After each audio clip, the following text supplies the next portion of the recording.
मित्रांनो हां घेतला ना आपण 1 तारखेला पण एक व्हिडिओ घेतला होता त्यावेळेसचा कापूस आणि आजचा कापूस आज 20 दिवसामध्ये एवढा डिफरन्स आलेला आहे।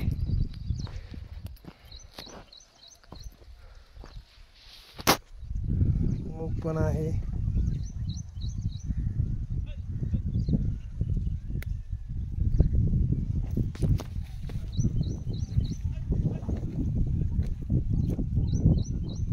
करण येरमुळे आपण होटी या गावामध्ये दत्ता नागरगोजे यांच्या शेतामध्ये आलो आहोत। आपण 1/8 म्हणजे या ऑगस्टमध्येच 1 तारखेला आपण यांना ड्रिचिंगसाठी आपले औषधं दिले होते। फक्त त्यावेळेस यांचा कापूस टुजबरच होता, म्हणजे 2च पानावर होता। तो पण व्हिडिओ आहे आमच्याकडे पण, आणि आत्ताचा तुम्ही व्हिडिओ बघू शकता। आत्ताचा कापूस कसा आहे येऊन जाऊन फक्त, आणि त्यांनी लगेच ड्रिचिंग केली नाही आहे, एक 4-5 दिवसांनी ड्रिचिंग केली, म्हणजे एक 10-15 दिवसामध्ये कापसाचा तुम्ही रिझल्ट बघू शकता। जसं की लाल पानं अजूनही त्याच्यावर आहे बोकडा फिकडा, पण ते फवारणी केल्यास जबर होऊन जाईल।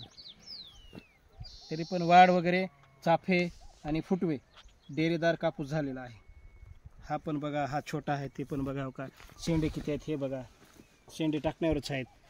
प्रत्येक ठिकाणी फुटे, कळा पण वेगळी आहे आणि फुटवे खूप आहेत, फुटवे काय कमी नाही आहेत। हा पण बघा का, आणि विशेष म्हणजे याच्यामध्ये मूग पण आहे, उडीद आहे, उडीद आहे। एवढं सगळं असून सुद्धा बघा हे तुम्ही बघू शकता किंवा कसं आहे नाही वे म्हणत ह्याला 15 ते 20 चाफा आहे, छोटा असून सुद्धा।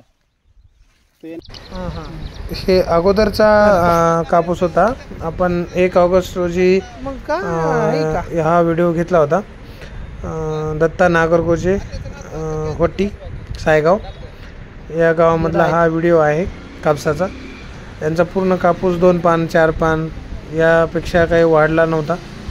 खूप वेळेस म्हणजे त्यांनी फवारणी सुद्धा केली होती।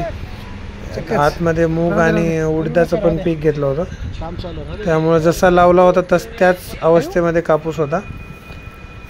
तर यांना आपण ऑर्गॅनिक प्रोडक्ट दिले होते ड्रिचिंगसाठी। हा पहिला व्हिडिओ आहे।